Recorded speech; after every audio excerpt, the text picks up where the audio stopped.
Hey, brother. It's posted. You're famous. I just want to give money away.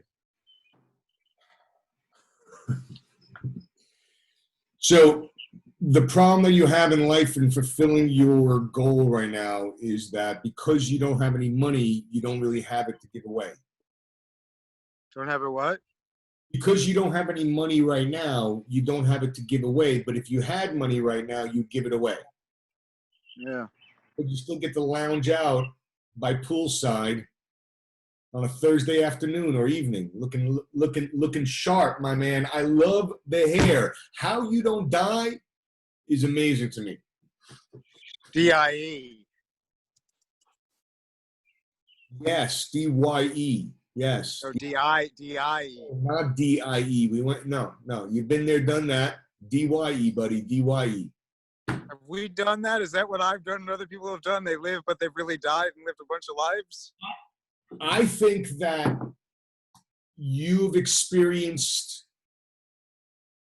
I think anybody who, let's say, attempts suicide, anybody that goes through a life-threatening disease or accident or incident and has that moment, and you've talked about this often, whether we use it or not, that is that,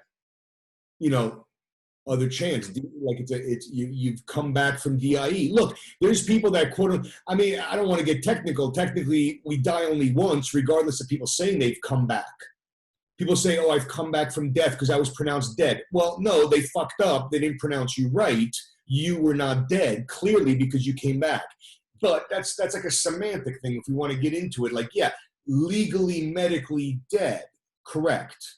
But maybe our definition of death is sophomoric, in terms of humanity, regardless of how, modern our medicine is. I mean, look, what is it? We're only 200 years away from when people had to have bells installed when they get buried underground, just in case they, is that the plague? Is that during the plague? In case they're still alive?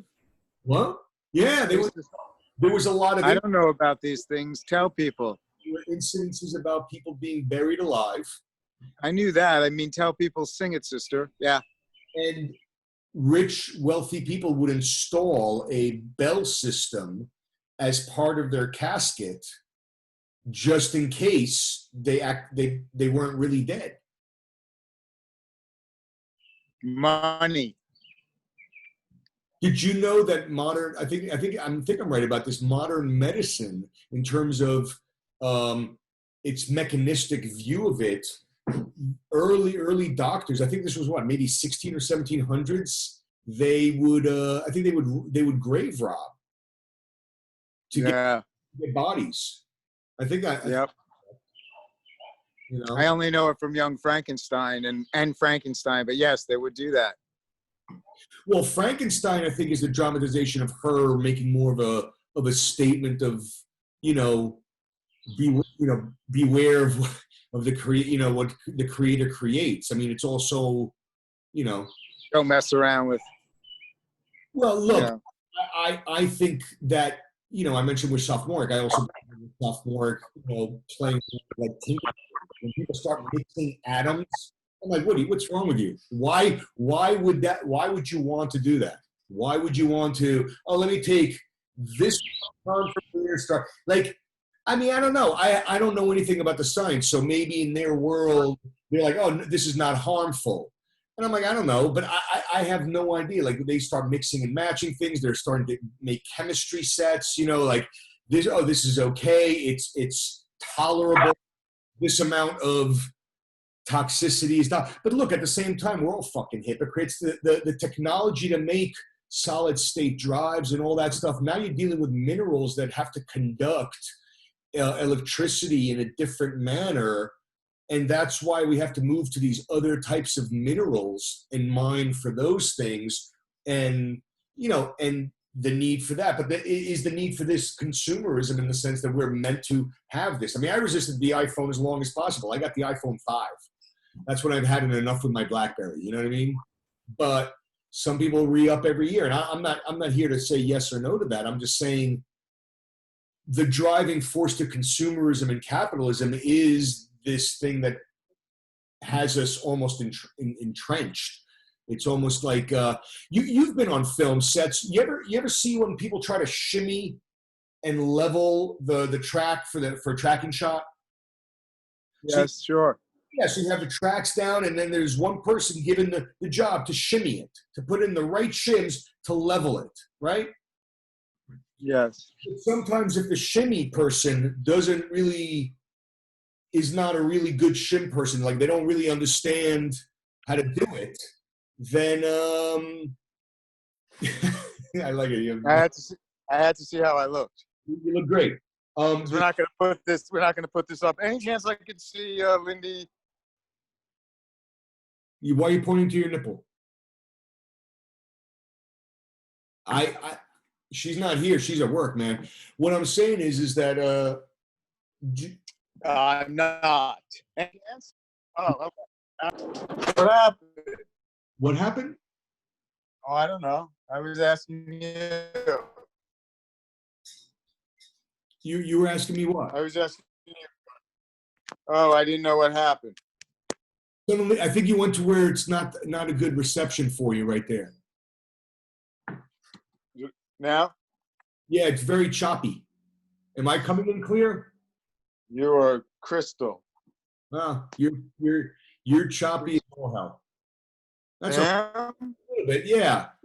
Even now? Now it got a little bit better, I guess. Weird, man. But no, is there any chance I can that but it's can there be money coming in through the what you posted so I can give it all away, all of it? I doubt that any will come in, but what has to happen? Somebody watches it and they tell somebody else to watch it? People have to get emotionally affected by it in such a way that it spreads like light fire and keeps getting shared repeatedly over and over and over again. And then suddenly I have tons of followers, and then we'd have to generate content to generate followers to create ad revenues for the particular videos that are out there in one big collective. See, I'm afraid because it's not edited. I watched some of it. It's like, when does this fucking moron motherfucker get to the point? That could be a problem, but otherwise, who knows? That's why I was suggesting a format like TikTok, which limits you to 60 seconds. It'll cut you off. Oh, no. This really was, I was just being honest there in my, my babbling, which I didn't mean for it to be babbling. I was really just, that was just heartfelt, believe it or not. I knew it was heartfelt, but I think you ignored the idea behind a group cultural trauma that is different than individual trauma. And I'm not saying one is better or worse than the other, but what certain disenfranchised groups within the US, whether they're white, black, Hispanic, immigrants, illegals, whatever, LGBTQ, it doesn't matter. That grouping carries with itself a uniform experience that they're all addressing. Whereas, for example, I could drive in my Prius 2010 in Atlanta, Georgia, smoking marijuana in broad daylight, being, of course, careful just to make sure nobody, comes around. But I can do that broad daylight. I'm a white male, 2010 Prius. I don't know, not going to pull me over. I mean, like, what are the odds? And the fact that I know that is the privilege that is spoken of. Does that make sense? So, yeah, we all had these individualized, unique upbringings that have molded us, but their upbringing is one of a uniformity and generational. A similar argument could be said about people who have been born into a trailer camp, raised in a trailer camp, had their kids in a trailer camp, never got out of the trailer camp, and now you're dealing with 2-3 generations within that trailer camp. What does that uniformity of experience create?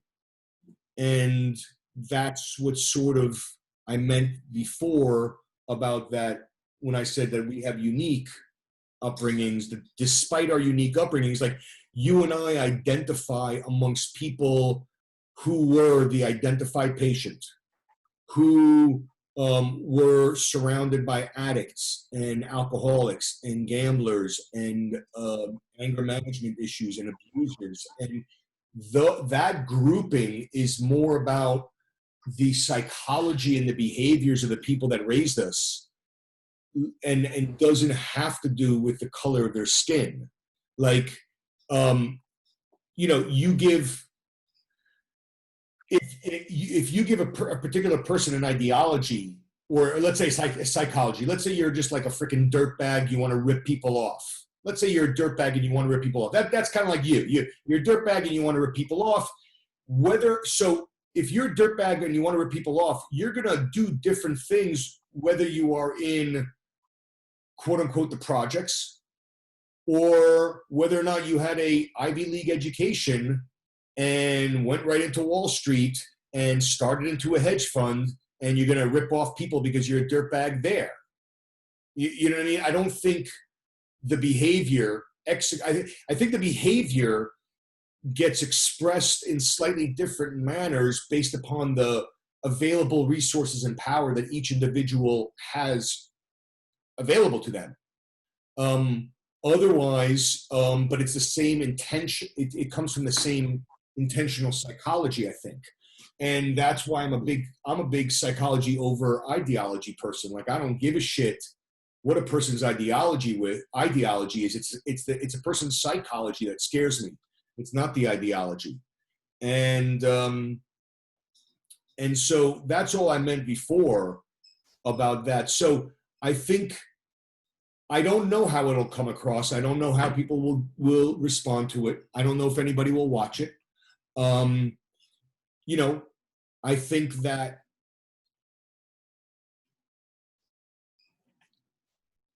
you might have responded. I have no idea. No clue. It's 20 minutes. Who knows how long somebody will last? I wish I let you say all this. Oh, well, we're saying it now. I can put an addendum. Maybe. Just you, the addendum. I just, look,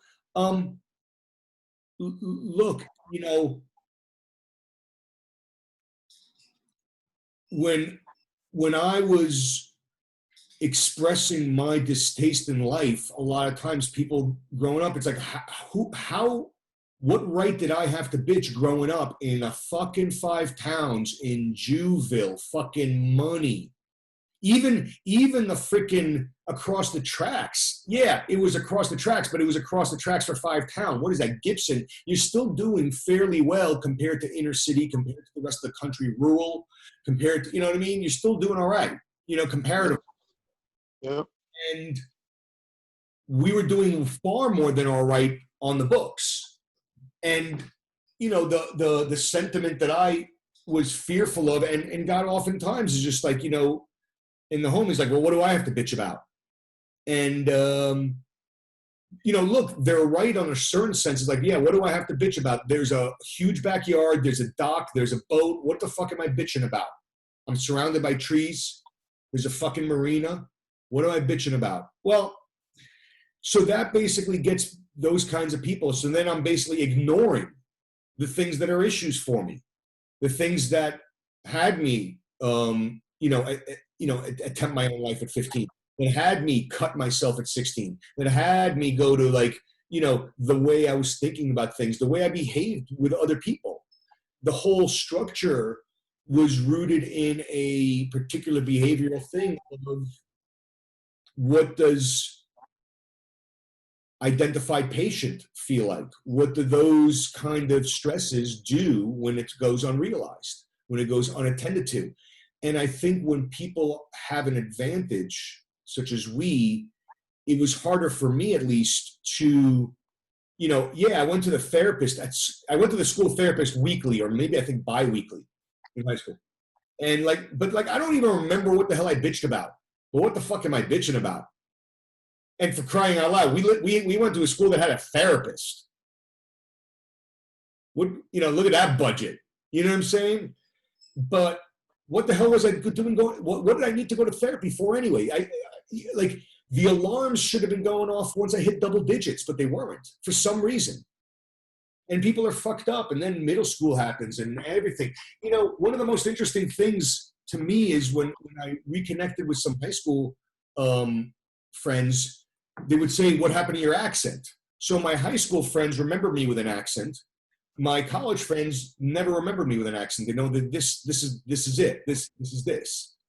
And I don't remember me with an accent. I remember when my dreams switched from Hebrew to English. So where's my support group of that kind of individualized experience? So it's the immigrant thing, but you're not still with your own. It's absorbed into another culture. Fend for yourself, thrown off the cliff, see if you can fly, yes, into a very privileged fucking place of wealth.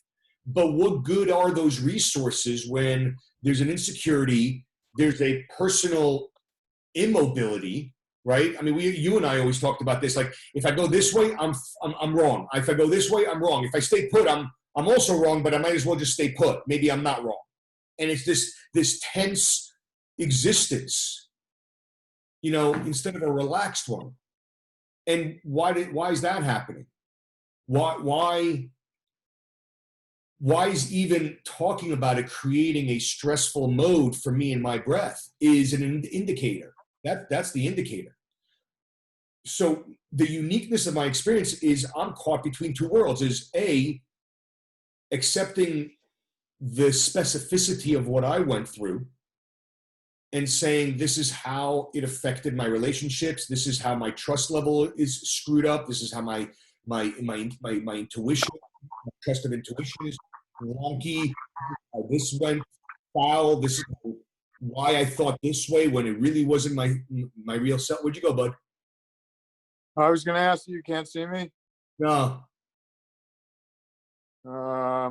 Anyway, I mean, I yap, but what I'm ultimately getting at is there's a unique experience that everybody has, and that's mine. Just like you have any other person just having their own unique experience. I would love to be able to have a conversation with people who've been gaslit. Very hard to find them because that word gets thrown around as if people are just like, oh yeah, I'm like, and then I talk to them a little bit. I'm like, you haven't been gaslit, you've just been lied to. And you were lied to, and then you gave the benefit of the doubt. So you tried to believe them, even though you intuitively felt that you were being lied to. And so you didn't go with your gut, and then you were made a fool because you were lied. That's not gaslighting. Gaslighting is when somebody literally, willfully efforts to make another person feel like they're the crazy one.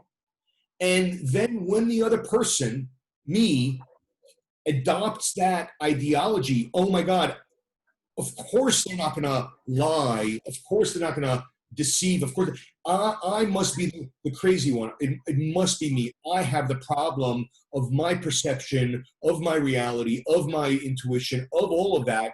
And then to later then find out that, no, you were right on the money. And then it wasn't even fully exposed. And then I have to struggle because I just shut down.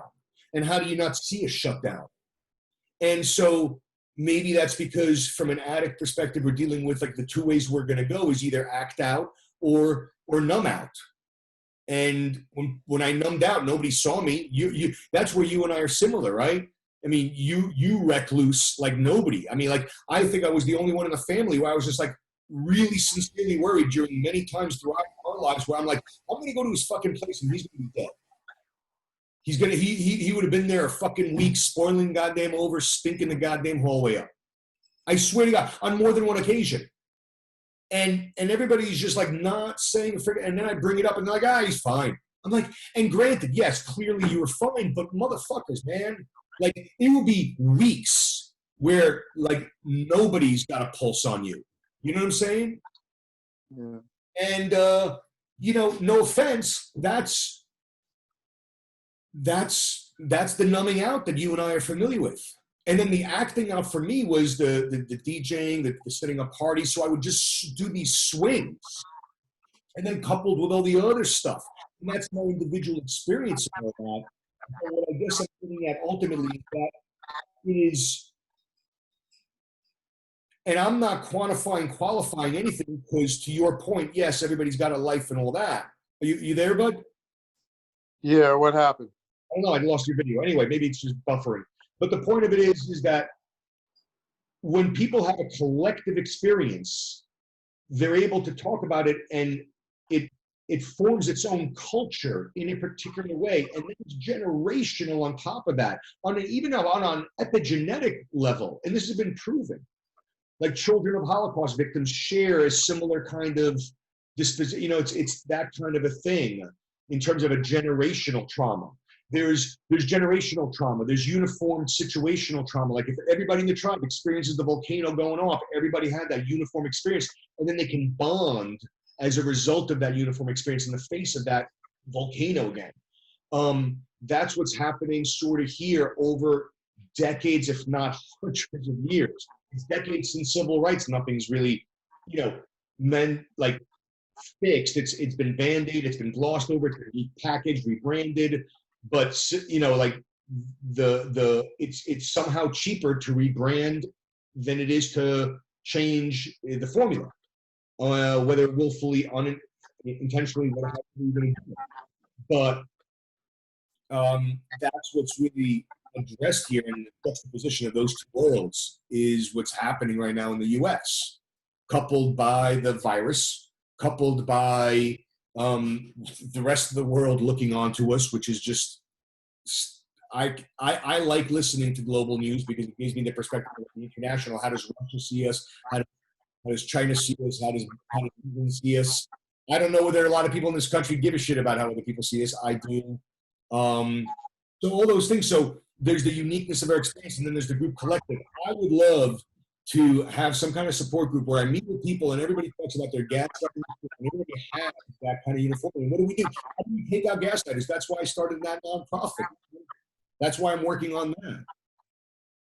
Yeah, man, don't give me that look. I told you about this. It's all right that you don't remember. You didn't tell me. I have a nonprofit that, Zen Hard nonprofit. It's a, yeah. Oh, I know Zen Hard. I didn't know it was right, a not-for-profit. I think that's basically aimed to combat, gaslighters, manipulators, what program? Look, there's three types of people. There's people that are doing it willfully because that's how they know what to do. They know what they're doing. It's very cognitive, and they know that they're doing it. Then there's people that are not, that they're just happen to be doing it because that's all they know. There is no option B. They don't know that they're doing even what they're doing because there's the awareness.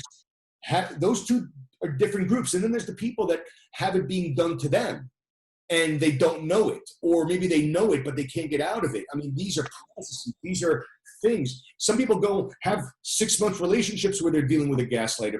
Other people have decades of it. Enablers, codependent, all of that kind of stuff. So that's what my nonprofit is. I know that wasn't a refined 30-second pitch to you, but no, it was great. Now, can you see me now? Oh, but that's all right. I got the big D staring at me.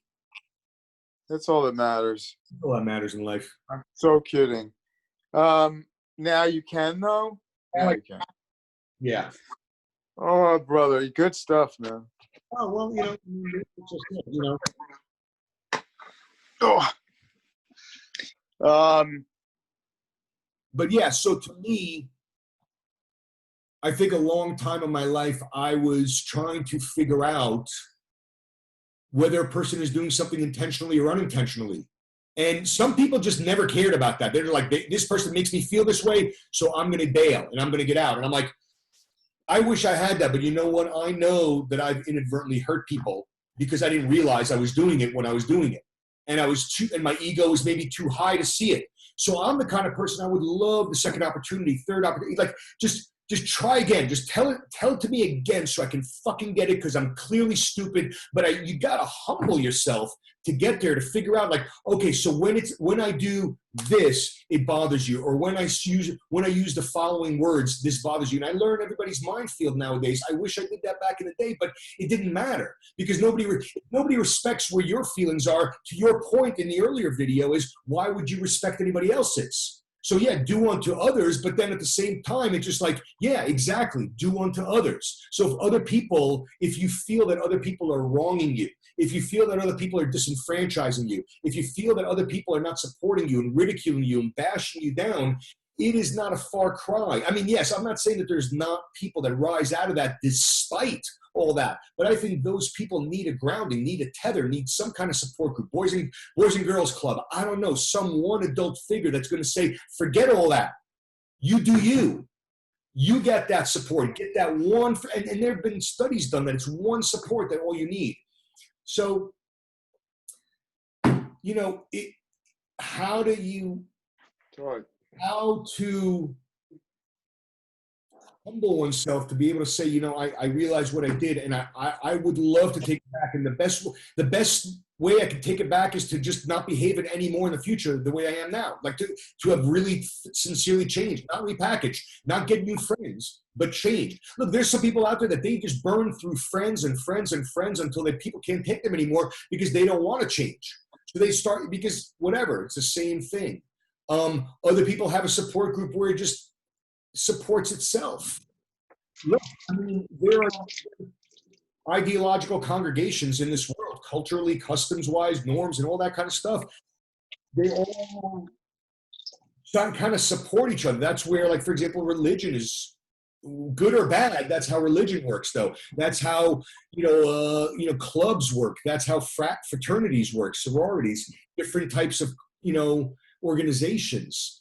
It becomes a thing where people come in with a similar ideology, similar grouping, similar experience, similar this, to negotiate that. But then it becomes,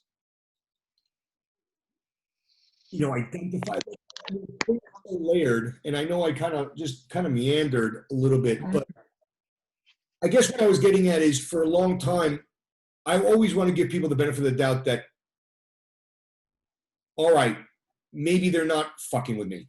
But if nowadays, if I keep feeling that you're fucking with me, eventually I'm going to go away. Whereas back in the day, I'm like, okay, round 45, it's still my fault. Maybe it really is the way I thought. Maybe they told me that in this instance, this is why I was wrong to do it this way. But it doesn't matter. So how much credit am I giving to somebody else? And here's the irony. There's people out there that that don't give anybody else credit. Like, like, you're not going to change me. Like, you're not wrong. Like, I'm not wrong. You're wrong. And they have that mentality. Even if they're 100% in the wrong, the other person is wrong. And they somehow, and I'm like, you know what? Teach me that trick. And I know that you and I know people that are like that. In the face of being 100% wrong, somehow the other person is still wrong. And that tactic, whether it's cognitively done, whether it's pathologically done, maybe they just know the trick. For example, here's the trick. Just so you know, if you ever want to get out of the conversation, if you can provoke the other person to yell or insult you, then you got leverage. So then some people willfully try to do that so they can bail out of the conversation, so they have a reason to dismiss every single thing that other person has done. Those things. Now, I don't know whether people know that they're doing these things. I don't know whether they're doing these things because they feel like they're being manipulated, so they're reacting to something when there was nothing to react to. There's all sorts of ways it can go. And I guess developing a discerning quality is important. Look, I mean, there's been times that people, you and I share the same people, where I'm thinking, is it that they're stupid or evil? You know what? That boggled my mind back and forth all for a good decade or so. I don't know why I spent that much time figuring it out, but I've come to the conclusion that in a particular way, in a particular aspect, under certain conditions, certain people are morally lazy. Maybe I'm also equally morally lazy. I'm not out there protesting. I'm not out there holding up signs, passing out, like whatever. So, but I don't also believe that there's a hypocrisy. You're right there. I can't see you anymore, but what happened? Oh, did you want to protest? I'll get back. Have you wanted to? I'm not a protesting kind of person. That's what I'm getting at with you is like, I've never, look, even in high school, senior year football, the coach was like trying to rally everybody up and we're going to get him. And he gets everybody into a tizzy and everybody's going crazy. And I'm thinking, he's just trying to manipulate me. I'm not going to fall for it. Like, I couldn't even trust that. So I don't, even when my emotions are high, I can't trust anything. And it's not that I don't trust. I end up trusting, but trusting out of necessity, but I know that there's a distrust there. So for me, I think everything's always a manipulation. I'm always being swayed one way or another. I just want to feel good about how I'm feeling, but then the problem is so does everybody else. So then I have to allow for that and all that crap. I think what's going on is just insanity. I'm glad they're protesting. I hope they get the message right. I hope they change. But you know what? If it didn't change, you were in 94, right? 92. No, 92 was a Rodney King, right? You were in Venice in 92, right? Yeah. So 92, almost 30 years ago, Rodney King. Anything change? Has it? That was one of the first video evidences. Could you imagine people just like, the only reason we have the video evidence is because there was a surveillance camera from like two angles, two different surveillance cameras, and two bystanders that eventually started filming what happened to George Floyd. Now, I'm not talking about the man's character. I don't care about any of that. I'm talking about the scene, the footage, the reason why we have the video evidence. And there it is. And how often was there no video evidence? And then it was time and time again, just let go, let go, let go, let go. Over and over and over. How many times is that going to happen? How many times are you going to get in trouble in school without the kid that actually did the kid? One kid always pulls the fire alarm. You're always getting caught.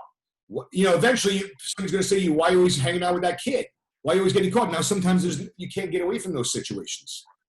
There it is. Like, why does it keep happening? Why is there repetition? Why do these instances statistically keep happening more? And then there's all these other statistics that people will add in and say, well, it's because of this demographic and because of this thing. Okay, well, why is it that demographic? How is the whole thing set up? You were talking about money before. I don't understand money. I don't understand how we've gone from the billions of the 1950s to the trillions that there are now. Like, fuck inflation. Where does the extra money come from? I mean, yeah, I know people are born, but it's not like somebody prints, somebody got born. New baby born, let's print more money. I don't think it works that way. But yet somehow there's more money. People freaking out over the Dow Jones losing a third. Since 1980, it somehow gained like all that momentum. I don't understand where the money comes from. I don't understand, because all I see is just moving around and people are just picking at it from their own methods, wherever they can, whether it's late night infomercials, whether it's daytime talk shows, whether it's corporate ad marketing campaigns. And look, I mean, even that thing, it's like everybody talks about conspiracies. So many people are involved in intersecting. It's like people talk about propaganda. It's like, for God's sakes, we went to school with the people that became marketing reps, advertising, they make commercials. Commercials are intended to sway. That's what they're supposed to do. So people are gathered in a room and they're trying to write this thing out because they're part of an ad company or marketing company and so we love it when it's like Mad Men and we watch the sociopaths on the screen, but yet then we bitch about them when, all it's telling us is what they are, what they've been, and where it is. It's reflecting, all of it. And I find all of it fascinating. I do. I don't. Maybe it is because I don't know many people that have truly been gaslit. And so when people talk about their distrust of the world, when people talk about their lacking privacy, I'm like, all right, well, welcome to my existence. People tell me like conspiracy theories. I don't understand why they can't think like Why don't you think the conspiracy theory that you're coming up with or that you've been told is not part of a greater conspiracy? Why don't you think that it's an endless loop-de-loop? Why don't you think you're being conned endlessly? Because that's where I go. I go there immediately. Because if you're being conned once, you're being conned the whole time. I mean, they talk about that with childhood development. Kids don't mind having a play with masks, but if you take off the mask, it better reveal the real face, because if you take off a mask and it reveals another mask, you're just fucking with a person. Who the hell knows what you're going to do? And that's more telling of the person that's doing it, but they don't think that at the time. And then the child grows up with that sense of distrust. So I don't trust any of it. But you got to navigate in this world with some sense of trust. So how do you navigate? How do you work with it? For me, data sets, numbers, like the more somebody repeats a certain behavior, it's like becomes reliable. I don't know. How many, look, I don't mean to, I think that you and I were I'm going to say this very loosely and maybe I'm way off base, but I think you were able to manipulate the old man where I had no weight there whatsoever. Now, maybe I'm wrong. I was able to manipulate where you had no weight. Yes. If you disagree, then you disagree. I have no idea. I have no idea. Did you try? I don't know. I was going to say. You know what I heard growing up? When my chances are for anything? Slim to none. Oh, I love that. Yeah, you like that? I used to say slim's not bad. No, I used to say slim something. Yeah. That's what I always said. So slim to none is such a jackassy fucking answer to that. I know. And the reason why I think I just think that there was a different type of maybe even distrust on his level with me because of the differences in dynamic. Look, I mean, I'm dealing with, ultimately when I'm looking at things very blankly, I'm dealing with a person that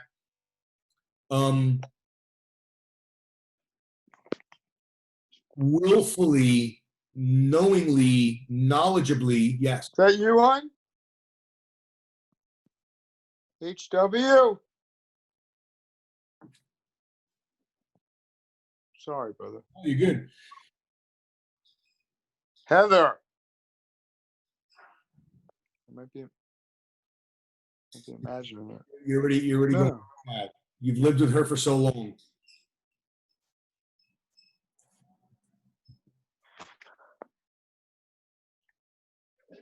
I'm listening. No, I think it takes a particular type of person to double down on a lie in a very deliberate manner while still having some sort of supposed ethic about not liking liars.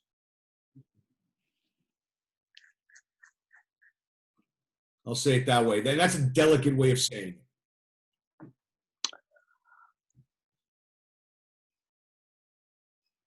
I know you're not. What? But I know you're not frozen. No, I didn't try. Listen, we have to talk either in a little bit later tonight or definitely tomorrow. I'll talk to you either later tonight or definitely tomorrow.